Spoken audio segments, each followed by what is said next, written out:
Bonjour à tous, joyeuse Pâques à tout le monde. Je suis vraiment choyé de pouvoir apporter le message de Pâques cette année sous le thème de ma renaissance.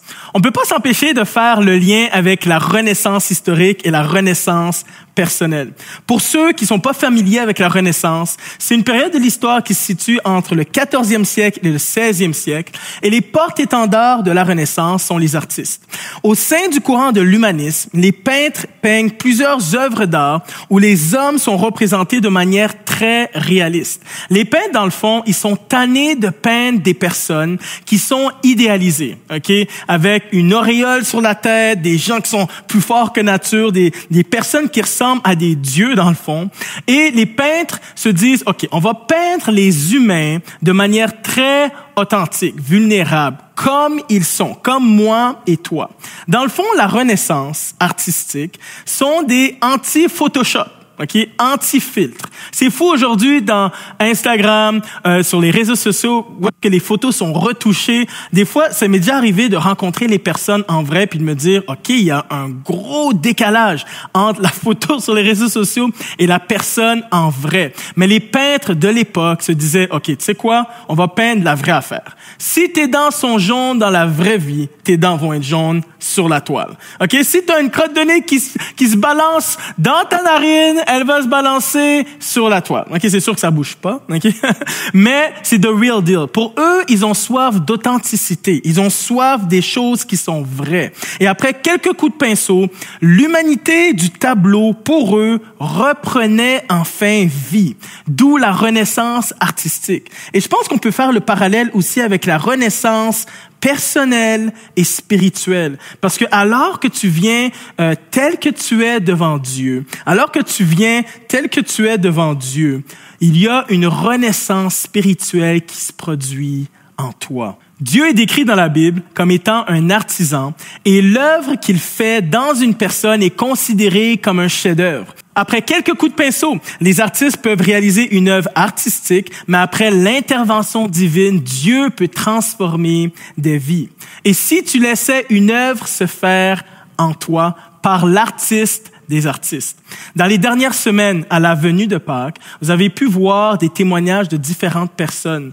Une personne de Gatineau, de Québec et de Montréal qui ont parlé de leur histoire et qui ont mentionné comment ils ont rencontré Dieu. Et il y avait une personne, alors qu'ils racontaient leur témoignage, qui était une artiste qui peignait des toiles. C'était vraiment, je ne sais pas pour vous, mais je trouvais ça extraordinaire. Même si moi, des fois, je comprends pas l'art abstrait, on pouvait ressentir la beauté qui émanait au travers des toiles. Mais pour moi, ce qui était vraiment extraordinaire, c'était que malgré leur background complexe, difficile, chaotique, incompréhensible parfois pour certains, ou au travers de la souffrance, Dieu était capable de faire une œuvre extraordinaire dans la vie. Dieu n'a pas besoin que la toile soit blanche pour œuvrer. Dieu peut œuvrer alors que tu viens devant lui tel que tu es. On va regarder à l'histoire de Thomas. Quelqu'un qui était vraiment real, qui était vrai, un homme authentique. Pour lui, c'était inconcevable de vivre sa foi sans son cerveau, OK? Et c'est alors qu'il est venu à Jésus tel qu'il était. Il a vécu une renaissance dans sa vie. Et le contexte de l'histoire qu'on va lire se trouve à être lorsque Jésus fait une deuxième apparition après sa résurrection. Donc, il a apparu une fois, il a apparu deux fois. La Bible nous dit aussi qu'il est apparu plusieurs fois. Mais à sa deuxième apparition, il a invité Thomas à toucher ses cicatrices pour l'inviter à croire à sa résurrection. Et l'histoire se trouve dans Jean 20, 24 à 29. Et ça va comme suit. L'un des 12, Thomas, surnommé le jumeau, n'était pas avec eux lors de la venue de Jésus, parce que Jésus était venu la première fois, mais Thomas n'était pas là. Verset 25. Les autres disciples lui dirent, « Nous avons vu le Seigneur, mais il leur répondit, « Si je ne vois pas la marque des clous dans ses mains, et si je ne mets pas mon doigt à la place des clous, et si je ne mets pas la main dans mon côté, je ne croirai pas. » Est-ce qu'il y en a des personnes, vous êtes comme ça? 8 jours plus tard, les disciples étaient de nouveau réunis dans la maison. Cette fois-ci, Thomas était avec eux. Jésus vint, alors que les portes étaient verrouillées. Il se tint au milieu d'eux et leur dit que la paix soit avec vous. Puis il dit à Thomas, place ton doigt ici, vois mes mains. Avance ta main et mets-le dans mon côté. Ne sois donc pas incrédule, mais crois. Thomas lui répondit, mon Seigneur, mon Dieu. Thomas, oui, c'est vrai, il a vécu du doute, mais il n'est pas resté pris par le doute. Jésus a pu revigorer sa foi. Jésus est passé de la mort à la vie. Jésus est ressuscité et il a donné la vie à tous ceux qui croient en lui. Et c'est la foi qui a pris naissance dans le cœur de Thomas. Et c'est pas le seul dans la Bible. Il y a plusieurs personnes dans la Bible qui ont vécu des renaissances spirituelles. Il y a aussi Nicodème, qui était un leader religieux, qui faisait partie d'une secte, les pharisiens, qui rejetaient Jésus, croyaient pas en Jésus, croyaient pas au message de Jésus, les miracles de Jésus. Mais lui, à l'intérieur, il y a quelque chose qui bouillonnait en lui. Il y avait des interrogations, il y avait des questions. Et au lieu de se mouler aux gens autour de lui et à la pensée des gens autour de lui, il s'est dit, tu sais quoi, je vais venir à Jésus, poser mes questions telles que je suis. Et lui aussi a vécu une renaissance spirituelle. La seule manière de bénéficier du pardon de Dieu, la seule manière de profiter de l'espérance que Dieu promet, la seule manière de profiter de la paix de Dieu au travers des tempêtes de la vie, c'est de vivre avec Jésus une vraie renaissance. Et il n'y a pas de renaissance sans résurrection. Quand on regarde à l'arrière-plan spirituel du Québec, on se rend compte que la foi a été enterrée sous plusieurs déceptions. Mais on va voir aujourd'hui comment faire renaître la foi. J'ai lu dans un livre, il y a plusieurs années en arrière, qui disait ceci, et je paraphrase. « Si tu ne crois pas à la résurrection de Jésus, c'est une chose, mais tout en toi voudrait y croire. » Parce que lorsque tu regardes, lorsque tu prends le temps d'étudier le message de Jésus, tout ce qu'il fait, toutes ses promesses, il y a vraiment quelque chose d'alléchant là-dedans. Donc, ça vaut la peine d'explorer et de voir, OK, est-ce possible que je puisse vivre une renaissance pour ma vie? Donc, comment expérimenter une renaissance? Premièrement, laisser Jésus venir à la rencontre de tes doutes. Est-ce que ça t'arrive de douter? Je veux dire, moi, personnellement, je peux douter de plein de choses dans ma vie, mais même en tant que croyant pendant plusieurs années, même en tant que pasteur, ça m'arrive de douter. Et c'est le cas, je pense, pour tout le monde. Puis on peut douter pour plusieurs sortes de raisons. Ok, ça peut être des déceptions dans le passé, comme j'ai mentionné un peu plus tôt. Ça peut être dû aux choses que tu ne comprends pas. Ok, je lis la Bible, j'entends des témoignages, mais je ne comprends pas. J'arrive pas à mettre le point sur les i. Ça peut être aussi dû au relativisme général qu'on expérimente dans la société, où est-ce que on peut jamais dire que quelque chose est vrai. Il y a des gens, j'ai eu des conversations avec des personnes qui disent, ok, est-ce que moi je vis, est-ce que j'existe pour vrai? Ça va jusque là. Ça peut être dû à la souffrance qu'on vit. OK, mais si Dieu existe, pourquoi la souffrance? C'est un lien des fois qu'on fait intuitivement. Ou à cause du confort. On se dit, ma vie va super bien en ce moment, donc je doute que tu peux vraiment m'apporter quelque chose de mieux. Je doute que Jésus peut m'apporter quelque chose de mieux. On a tous des doutes. Qu'on soit croyant ou non croyant, on a tous des doutes et c'est normal. Je pense que si quelqu'un me disait qu'il avait aucun doute dans sa foi, je douterais de sa foi. Tu comprends ce que je veux dire? Mais le doute fait partie de l'homme et surtout partie de la marche spirituelle d'un croyant. Mais Thomas a pas toujours douté. Il y a un moment où Thomas a eu des moments de foi. Lorsqu'on regarde à Jean 14,16, ça dit ceci. Sur quoi Thomas, appelé Didyme, dit aux autres disciples, « Allons aussi afin de mourir avec lui. » C'est quoi le contexte? Jésus s'en allait à Judée et il y avait une conspiration pour faire tuer Jésus, mais Thomas est comme « No matter what, whatever it takes. » Je vais avec lui. C'est un moment de foi. Jean 14,5 nous montre un moment de questionnement de Thomas. Thomas lui dit, « Seigneur, nous ne savons où tu vas. Comment pouvons-nous en savoir le chemin? » Donc Jésus, il y a plein de choses que les disciples, ils n'ont pas toujours compris, mais Jésus a dit, « Je m'en vais auprès du Père et je vous prépare une place. » Thomas était comme, « De quoi tu parles? » Moment de questionnement.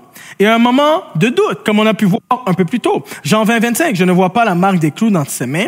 Si je ne mets pas mon doigt à la place des clous, et si je ne mets pas la main dans mon côté, je ne croirai pas. » Moment de doute. En gros, Thomas était pas le genre naïf à vouloir gober tout ce qu'on lui disait. Il était prudent, il avait un esprit critique. En plus, il était entouré de 10 personnes. Imaginez-vous, 10 personnes avec qui il a vécu pendant 3 ans. Ok, ils ont tout fait ensemble. Ils ont fait du paintball ensemble, mini-golf ensemble. Ils ont été manger ensemble. Ok, il n'y avait pas ça dans la Palestine de l'époque. Mais ils ont passé du bon temps ensemble. C'était des vrais amis. Ils étaient loyaux. Et ces 10 personnes lui ont dit, « Jésus est ressuscité. » Malgré tout, Thomas est comme, il faut que je le voie pour le croire. Thomas était dur à convaincre. Plusieurs expressions sont nées de là. OK, tu doutes comme Thomas, plusieurs expressions. Mais ce qui est beau là-dedans, ce qui est extraordinaire là-dedans, selon moi, c'est que Jésus est venu à la rencontre de ces doutes. Jésus n'était pas stressé par le doute de Thomas. Non, un disciple qui doute. Jésus n'était pas offensé par le doute de Thomas. Oh, comment ça tu doutes? T'es pas supposé douter.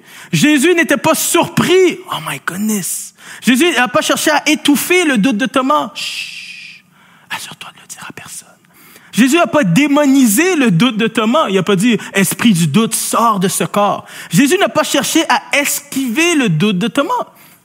Il n'a pas dit, OK, Thomas, par rapport à ta question, ici, on regardait le soleil ensemble. C'est vrai qu'il fait beau aujourd'hui. Hein? Il n'a pas cherché à esquiver.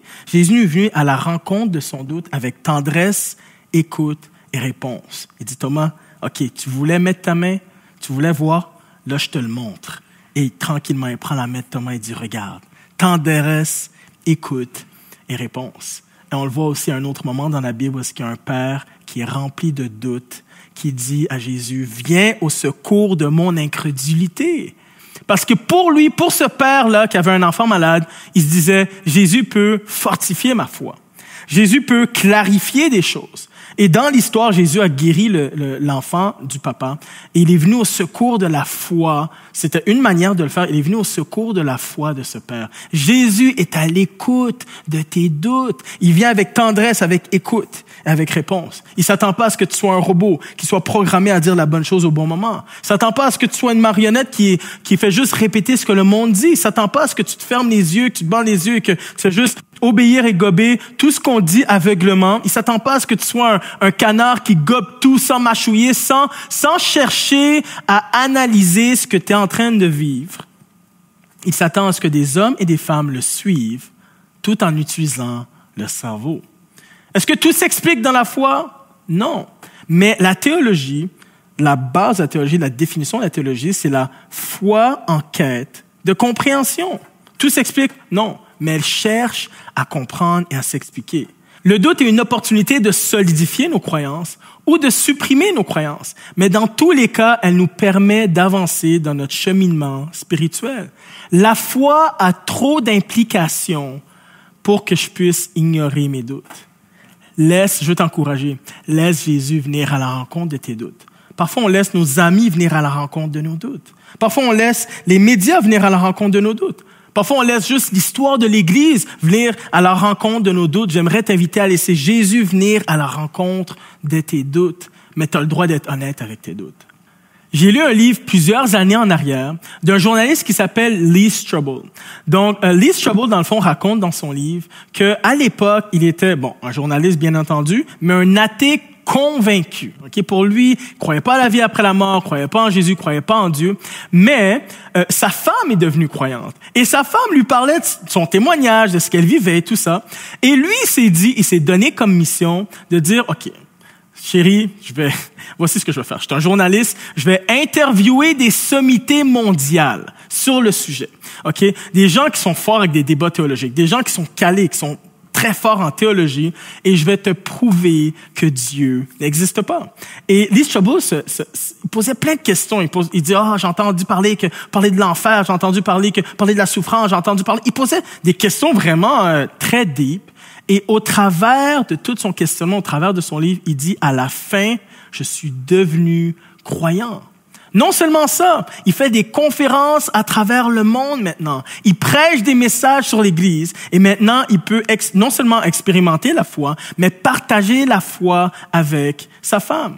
Mais Lee Strobel a fait quelque chose que je pense qu'on devrait tous faire. Juste être honnête. Il était honnête. Il a dit, j'y crois pas. Je vais faire des enquêtes. Pas de problème. Mais il a laissé Jésus venir à la rencontre de ses doutes. Et Jésus est venu faire renaître la foi, revigorer la foi, et il a vécu une renaissance spirituelle dans sa vie. Donc, premièrement, laissez Jésus venir à la rencontre des doutes, mais deuxièmement, laissez l'opportunité à Jésus de te surprendre. Thomas avait été complètement surpris par Jésus. Je vous explique pourquoi. Premièrement, Jésus avait annoncé à différentes reprises, de différentes manières, qu'il allait mourir et revenir à la vie. Mais la plupart du temps, les disciples ne comprenaient absolument rien. Okay? Ils comprenaient soit le tiers de ce que Jésus disait, parfois ils étaient juste complètement à côté de la plaque, mais souvent ils comprenaient absolument rien. Donc ça, c'était une des choses. Une autre chose, c'est que Thomas était juif. Les Juifs ne croyaient pas nécessairement à la résurrection. Et pour eux, la résurrection, c'était pas dans leur champ imaginaire. Okay? Je vous donne un exemple. Si je vous posais la question, quel cadeau que tu offrirais à ton ami? Okay? Quelle idée de cadeau tu offrirais à ton ami, que ce soit pour son anniversaire ou pour un cadeau de Noël? Quels sont les 3 choix qui viennent à l'esprit là, tout de suite? Je suis convaincu, au nombre de personnes qui écoutent ce message, de au moins deviner un type de cadeau. OK? Ça soit un livre, je sais pas moi, une sortie de resto, une carte cadeau, un voyage, pour ceux qui sont un peu plus aisés. Mais je pense pas me tromper que ça fait quand même partie des cadeaux qui sont communs. Mais je pense pas me tromper aussi en disant que personne, parmi ceux qui écoutent ce message, ou sinon écrivez-moi un courriel, OK? n'a pensé à offrir un fusil. Okay? Pourquoi? Parce que ça sort du cadre imaginaire des cadeaux.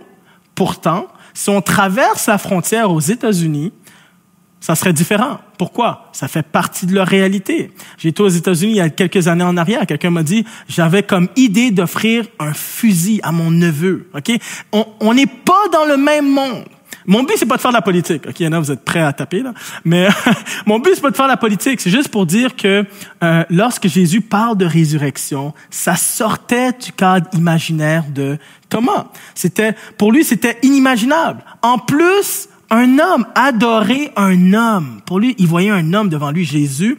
Il était un homme. Et pour un juif, c'était un blasphème d'adorer un homme. Mais suite à la résurrection, Thomas réalisait que Jésus n'était pas juste un homme comme les autres. Il était aussi le Dieu fait chair. Certains théologiens ont prénommé Jésus de God-man. 100% homme, 100% Dieu. Comment il a fait pour apparaître dans une pièce alors que la pièce était verrouillée? Miracle. Comment il a fait pour lire dans les pensées de Thomas, alors que Thomas était tout seul quand il réfléchissait au fait que, il faudrait que je touche son côté, Comment il a fait pour lire dans les pensées et diriger Thomas lors de sa deuxième venue? Miracle. Comment il était capable de ressusciter, juste si on s'arrête à ça? C'était un miracle. Pourquoi? Jésus n'était pas un homme comme les autres. Jésus était le Fils de Dieu incarné dans l'humanité pour refléter parfaitement Dieu. Et l'imagination de Thomas a explosé. C'est à ce moment-là qu'il a été surpris par Dieu. J'imagine toutes les paroles de Jésus qui circulaient dans la tête de Thomas à ce moment-là. Jean 14:6 qui dit, Jésus lui dit, « Je suis le chemin, la vérité et la vie. Nul ne vient au Père que par moi. » OK, ça fait du sens. Jean 14:11, « Croyez-moi, je suis dans le Père et le Père est en moi. Croyez du moins à cause de ses œuvres. » OK, je regarde à toutes les œuvres que Jésus a fait. OK, j'y crois maintenant. Jean 2:19, Jésus leur répondit, « Détruisez ce temple et en 3 jours je le relèverai. » OK, c'était pas un temple fait de pierre, c'était son corps. Il est mort et il est ressuscité après 3 jours. Jean 8:58, Jésus leur dit, en vérité, je vous le dis, avant Abraham fut, je suis. Jésus est né à cette époque-là. Abraham est né à cette époque-là. Mais Jésus dit, j'étais né avant Abraham. OK, il est en train de dire, il était éternel. Il était pas juste venu dans le monde à ce moment-là. Il était éternel de toute éternité. Et Jean 10:30 dit ceci, moi et le Père, nous sommes un. OK, je comprends pas tout. C'est le mystère de la Trinité. Mais Jésus, le Fils de Dieu et Dieu le Père font un. J'imagine que Thomas s'est laissé surprendre par Jésus et son imagination était juste en train d'exploser. À ce moment-là, Thomas a commencé à vivre une renaissance spirituelle. Maintenant, c'est quoi la question? Comment on se laisse surprendre par Jésus? Voici comment. Se laisser surprendre par Jésus veut dire d'accepter que tout n'entre pas dans une case logique. Est-ce qu'il y en a d'entre vous, vous êtes cartésien? Vous êtes peut-être type personnalité, genre bon en administration, ou juste dans votre profil, OK? Tout rentre dans des cases Excel. Tout rentre dans un Google Sheet. Tout rentre dans une case logique. Se pourrait-il que parfois, ce que tu expérimentes n'entre pas dans ces cases? Thomas a dû créer un autre fichier sur son ordi pour décrire ce qu'il était en train de vivre. L'auteur Tim Keller, connu dans le monde évangélique, partout dans le monde, dit ceci. Le croyant chrétien utilise la raison et la foi pour arriver à ses croyances, tout comme son voisin laïque utilise la raison et la foi pour arriver aux siennes. Ils regardent toutes les deux les mêmes réalités dans la nature et la vie humaine, et tous deux cherchent un moyen de leur donner le meilleur sens à travers un processus rationnel, personnel, intuitif et social. La raison ne fonctionne pas et ne peut pas fonctionner seule. Pour Tim Keller, c'est pas juste une question de vérifier les manières de choses empiriques, de manière empirique. Il y a toujours la foi, c'est toujours mélangé, c'est toujours une chose mélangée avec l'autre. Parce que parfois, il y a des choses qui nous dépassent. On peut pas tout calculer, tout savoir, tout contrôler, tout rationaliser. La raison ne peut pas fonctionner seule. Une des preuves de ça, c'est que comment on peut prouver nos valeurs morales? Comment on peut décrire ou prouver scientifiquement que chaque être humain est égaux? Il y a des choses parfois qui nous dépassent. Tout ne s'explique pas de manière scientifique. Et Tim Keller aussi dit ceci. Il n'y aurait aucun moyen de prouver empiriquement qu'un miracle s'est produit puisqu'un scientifique présuppose que tout vient de causes naturelles. Je trouve ça tellement fort. Et est-ce que ça se pourrait que parfois la cause serait surnaturelle? Si on reste juste dans une case de naturel, on ne pourra jamais prouver. Parce que le scientifique se dit, tant aussi longtemps que je ne peux pas l'expliquer, je mets l'idée de côté. Mais se pourrait-il que parfois, il y a des choses qui se passent, qui dépassent notre logique? Je suis convaincu, je parle à tellement de monde. Et même du monde qui me disent qu'ils n'ont pas la foi. Mais ils me disent, à ce moment-là dans ma vie, j'ai eu l'impression qu'il y a quelque chose de plus. À ce moment-là dans ma vie, j'ai eu l'impression qu'il y a quelqu'un en haut qui me regardait. À ce moment-là dans ma vie, ce qui m'a sorti de là, c'est sûr qu'il y avait quelqu'un. C'est sûr qu'il y avait quelque chose. Je peux pas le décrire. Moi, j'ai pas grandi dans un arrière-plan de foi. Je connais pas Jésus, mais il y a quelque chose de plus que des fois, t'arrives même pas à mettre dans une case. Se pourrait-il que ça soit Dieu qui veut se révéler à toi afin que tu puisses vivre une renaissance spirituelle? Le miracle est le domaine de Dieu. Et si on reste pris dans notre fichier Excel, où tout doit être calculé, on risque de passer à côté d'une renaissance et de ce que l'œuvre de Dieu peut faire en toi. J'aimerais qu'on puisse écouter le témoignage d'Hélène qui a vécu une renaissance inattendue. Okay? C'est un témoignage qui est à la fois bouleversant, mais qui est très percutant pour notre foi. Écoutons son témoignage ensemble. Bonjour, mon nom c'est Hélène et aujourd'hui je vais vous raconter l'histoire de ma renaissance. Moi j'ai grandi dans une famille qui n'est pas chrétienne. On ne parlait pas de Dieu à la maison. Pourtant, j'ai toujours eu cette conviction depuis que je suis vraiment toute petite que Dieu existe, que je lui parlais, mais c'était quand même une relation très distante. Je n'avais pas en fait cette conception de vraiment vivre avec Dieu tous les jours. En octobre 2018, j'ai accouché de mon petit garçon Toumaï. Donc pareil, beaucoup de bouleversements, maman pour la première fois, mais Dieu toujours dans sa bulle, mais sans plus.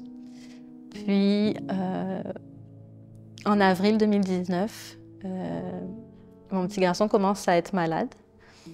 On arrive à l'hôpital, puis on nous annonce qu'il a une tumeur dans le cerveau et qu'il faut opérer tout de suite. Je me souviens m'être assise, puis il m'a dit là, il n'y a que Dieu qui peut faire quelque chose.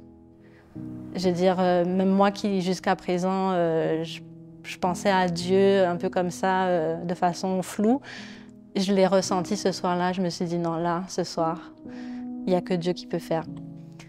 Fait que j'ai contacté une amie. J'avais une amie en fait que je connaissais déjà depuis plusieurs années à Montréal, mais ça faisait quelques mois qu'elle me disait qu'elle allait à l'église le dimanche. C'est comme si il y a quelque chose qui m'a dit mais écris-lui à elle parce qu'elle va vraiment prier. Fait que là, on a commencé des longs mois de traitement. On a passé un mois aux soins intensifs. Et avec cette amie, on priait beaucoup. Moi, c'est la première fois que je priais comme ça aussi intensément.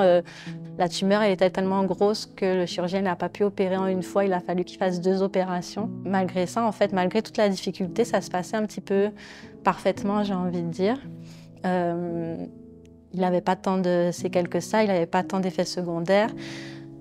Puis j'avais donc mon ami avec qui on priait, qui m'a fait rencontrer une autre personne qui je considère un peu comme une grande sœur spirituelle, qui était une chrétienne plus mature, avec qui on priait beaucoup. Donc cette grande sœur spirituelle, un jour, me dit qu'elle a reçu le message et que mon fils, il est guéri. Donc moi, dans tout ça, ça m'encourageait beaucoup. Donc c'était vraiment difficile de passer à travers tout ça, de voir son enfant passer à travers de la chimio. Il vomissait, il perdait ses cheveux, il avait plus de sourcils. Puis ça, c'est des petits effets qu'on voit. Mais malgré tout ce qui était difficile, je m'accrochais beaucoup à cette promesse qu'elle avait reçue de la guérison de mon fils. Donc on a eu 9 mois de traitement en janvier 2020. On a fini les traitements. Donc là, on commence comme une deuxième phase où c'est la maintenance, entre guillemets. On fait des examens tous les 3 mois pour s'assurer que la tumeur ne revient pas. 2020, pour la plupart des gens, c'était une année horrible à cause de Covid. Tout le monde se plaint 2020, puis nous, ça a été comme la meilleure année possible avec notre petit garçon. Il allait bien, il grandissait, il faisait des progrès. Toutes les petites choses qui avaient été affectées dans son développement à cause des traitements, ben, il retrouvait un petit peu tout. Il a commencé à marcher, puis il a commencé à garderie. Pour nous, c'était vraiment des moments super de le voir, vraiment un enfant normal. Première fois que j'ai découvert la chapelle, moi, c'était à la célébration de Pâques en 2019. Donc j'étais vraiment toute nouvelle dans la foi. Je n'avais même pas en fait vraiment techniquement donné ma vie à Jésus parce que je ne savais même pas qu'est-ce que ça voulait vraiment dire donner sa vie à Jésus. Mais très tôt, j'ai su aussi que je voulais me faire baptiser. C'était comme une évidence pour moi. Je sais qu'il y a des gens, ça leur prend du temps. Puis moi, ça a été assez rapide à la fin des traitements de mon fils que je savais, OK, c'est une évidence pour moi, il faut que je me fasse baptiser. Et 20 jours après, je pense une vingtaine de jours après mon baptême, mon papa est décédé du cancer. Et 3 jours après, on m'a annoncé que mon fils, sa tumeur était revenue aussi. Et là, j'ai pas compris. J'ai pas compris parce que je me disais, ben, Seigneur, je comprends pas, t'as donné une prophétie. Il était guéri. Qu'est-ce qui se passe? Est-ce que t'as menti? Qu'est-ce qui s'est passé? Je comprends pas. Fait que, autant ça a été difficile, l'annonce du diagnostic la première fois, autant la deuxième fois, ça a été la descente au fond du fond du fond.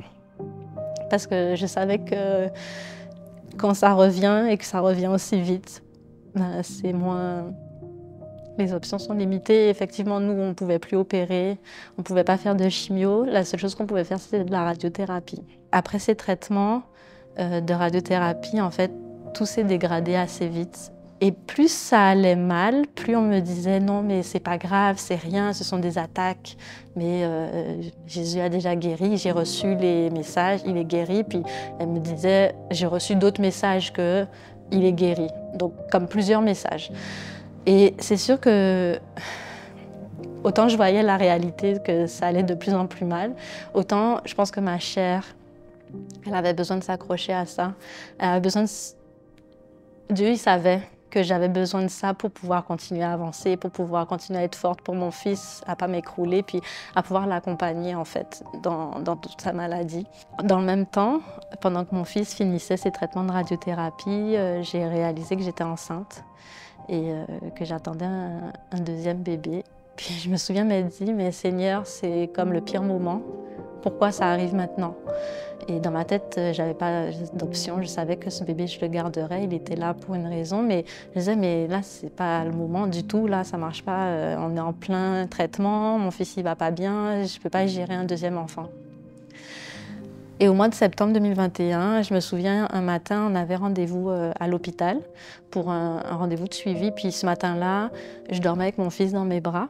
C'était assez rare que je dorme avec lui dans mes bras parce que rendu là, j'avais quand même déjà mon ventre, puis c'était pas facile pour moi. Mais ce matin-là, pour une raison que Dieu seul connaît, il dormait dans mes bras. Puis je me souviens, j'étais un petit peu entre le réveil et le sommeil. J'étais comme pas tout à fait encore consciente. Puis je vois comme une sorte de feuille ou de pancarte. Puis je vois écrit Psaume 116, verset 8. Puis le psaume 116, verset 8, c'est un psaume qui dit « Oui, tu as délivré mon âme de la mort, mes yeux des larmes, mes pieds de la chute. » Et quand j'ai lu ça, je me suis dit oh, « Oui, c'est ça, il va être guéri, il a délivré son âme de la mort, c'est-à-dire qu'il va être guéri. » Donc effectivement, elle a dit vrai, il est guéri, il est guéri. Puis là, ça m'a beaucoup encouragée. Sur le moment, j'avais encore cette vision vraiment d'un évangile où que la parole, vraiment un peu terre à terre, de prendre les choses vraiment très... de la façon qu'on a envie de les entendre, finalement. Et quand j'ai reçu ce psaume-là, je ne savais pas encore que 2 jours plus tard, on allait se retrouver aux soins intensifs avec mon fils pour ce qui serait son dernier passage à l'hôpital. C'est ça, 2 jours plus tard, il a eu des difficultés respiratoires. On a dû aller à l'hôpital parce qu'il n'arrivait plus à respirer sans oxygène. Donc on est arrivé à l'hôpital. J'étais enceinte de 38 semaines. Puis il avait besoin d'oxygène. Puis on ne comprenait pas trop qu'est-ce qui se passait. Donc on est resté à l'hôpital pendant quasiment 1 mois. Et je me souviens, je continuais à prier avec cette personne, on priait, puis non seulement il ne pouvait plus marcher, se tenir assis, mais là il ne pouvait même plus respirer sans oxygène, puis au fur et à mesure des jours qui passaient, il ne pouvait plus non plus s'alimenter par la bouche. J'ai eu un moment où je me suis dit, je crois que Dieu est capable, je sais qu'il peut le faire, mais il faut que je regarde aussi la vérité en face. Ça n'a pas l'air d'être un petit garçon qui est en train d'être guéri. Et je me souviens avoir écrit à cette personne en lui disant « Je pense qu'on va commencer à prier pour la volonté de Dieu. » Parce que de toute façon, c'est sa volonté qui sera faite. Et effectivement, quelques jours plus tard, on fait un IRM de suivi, puis on a 8 médecins qui arrivent dans la chambre pour nous annoncer qu'il nous reste que quelques jours, peut-être quelques semaines avec notre fils. Et là, j'avais toujours en moi cette espèce d'espoir que non, maintenant que l'homme ne peut plus rien faire, là, Dieu va nous montrer. Peut-être c'est justement Dieu attendait que l'homme ne puisse plus rien faire pour nous montrer lui son miracle et que là, il va se révéler puis que ça va aller. J'avais quand même encore cet espoir. Je pense que Dieu m'a donné cet espoir à ce moment-là pour continuer à me battre jusqu'à la fin. Donc on est rentré à la maison le 21 octobre. On a fêté son anniversaire le 23 et le 25 octobre. Il est décédé. Et quand il est décédé, je comprenais pas en fait. J'ai juste pas compris pourquoi ça arrivait. J'ai pas compris pourquoi Dieu a dit qu'il allait être guéri et qu'il n'était pas... J'ai passé les premiers mois de mon deuil à pleurer mon fils, mais aussi à me dire est-ce que j'ai fait quelque chose que j'aurais pas dû faire ou est-ce que j'ai pas fait quelque chose que j'aurais dû faire, pourquoi Dieu a changé d'avis, est-ce que c'est de ma faute? Ma foi a été énormément remise en question. Et à côté de ça, je me souviens quand même du psaume 116, verset 8. Tu as sauvé mon âme de la mort. Et les mois qui ont suivi, je pense que je suis rentrée en mode un peu obsessionnel à relire ma parole. Puis je me souviens avoir fait des recherches sur ce psaume-là. Puis le psaume 116 fait partie des psaumes Hallel, qui sont des psaumes qui étaient chantés par les Juifs le soir de la Pâque. Jésus a chanté ce Tu as sauvé mon âme de la mort, mes yeux des larmes, mes pieds de la chute. Jésus a chanté ses propres mots la veille de sa crucifixion. Il savait qu'il allait vers la croix. Malgré tout, il a chanté ces mêmes mots-là. Puis ça m'a tellement encouragée à me dire, oui, effectivement, il a sauvé mon âme de la mort. Il a sauvé l'âme de mon fils de la mort. Je pense que Touma et sa mission, c'était vraiment de faire rentrer Jésus à la maison. Touma, ça veut dire espoir de vie. Puis je pense que Jésus l'a utilisé pour nous donner l'espoir de la vie, mais la vraie vie, la vie éternelle. Oui, il veut qu'on soit béni sur terre, mais je pense que c'est notre âme qui l'intéresse le plus. Tout ce qu'on peut vivre ici comparé à l'éternité. Quand mon fils est né, avec sa maladie, j'ai rencontré Jésus. Donc un Jésus que je connaissais pas du tout, mais là je l'ai rencontré. Mais avec sa mort, j'ai vraiment connu qui est Jésus. Le vrai Jésus, pas le Jésus de l'évangile de prospérité.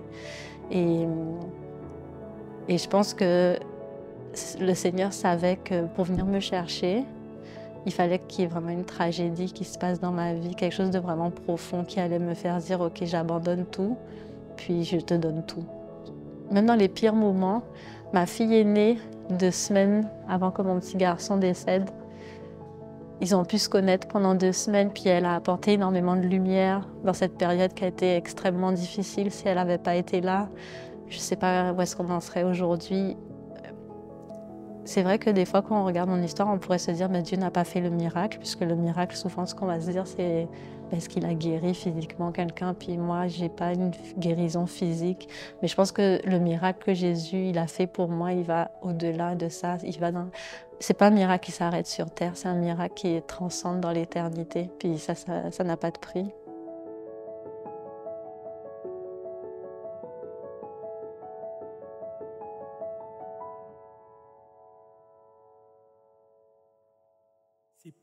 C'était pas facile à écouter. C'est un témoignage qui est lourd d'émotions. Je pouvais pas m'empêcher de pleurer lorsque j'ai écouté le témoignage pour la première fois. On voit qu'il y a beaucoup de souffrance. On n'arrive même pas à imaginer ce qu'elle a vécu, mais au travers de ce qu'elle a vécu, elle dit qu'elle a vécu une renaissance. Elle dit qu'elle a rencontré Dieu et qu'elle a été encouragée. Il y a quelque part en moi qui a beaucoup de compassion pour ce qu'elle a vécu. Puis en même temps, je réalise qu'il y a du beau dans ce qu'elle a vécu. Puis même de dire le mot beau, il y a comme un mini malaise. Parce qu'il y a tellement de souffrance. Mais pour moi, voici ce que je trouve qui est extraordinaire là-dedans. C'est que même au travers de notre souffrance, Dieu peut faire une œuvre en nous.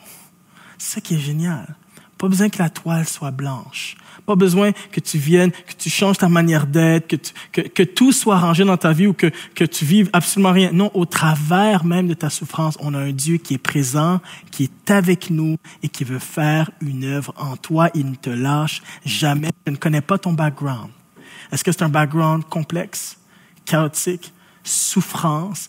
Est-ce que c'est un background où il y a plein de choses qui vont dans tous les sens? J'aimerais te dire que Dieu, l'artiste des artistes, peut faire un chef-d'œuvre avec ta vie. Et il s'attend juste à qu'on vienne devant lui tel que nous sommes, avec nos doutes, avec nos questions, et qu'on se laisse surprendre par lui afin qu'il fasse une renaissance, afin qu'on puisse vivre plutôt une renaissance avec lui. Je vous invite à prier avec moi. Seigneur Jésus, je te remercie que tu sois là dans nos vies à chaque instant. Peu importe ce qu'on vit, tu marches avec nous. Peu importe notre background, notre passé, Seigneur, qu'il soit complexe, difficile, chaotique, souffrant, noir, un passé qu'on considère comme laid, Seigneur, tu peux encore faire une œuvre en nous. Je prie pour chaque personne qui dit, il y a peut-être rien à faire avec moi. Et quelqu'un qui croit qu'il est enfermé dans son passé, c'est trop laid, c'est trop moche, il sent qu'il peut pas s'en sortir. Je prie que tu viennes mettre une conviction dans son cœur, que tu peux faire un chef-d'œuvre avec sa vie qui te glorifie, toi. Dans le nom de Jésus. Amen. Peut-être que pendant le message, il y a quelque chose qui t'a remué, qui est venu travailler en toi. Je t'invite dans les prochains jours, dans les prochaines semaines, à laisser l'opportunité à Dieu à faire une œuvre dans ta vie.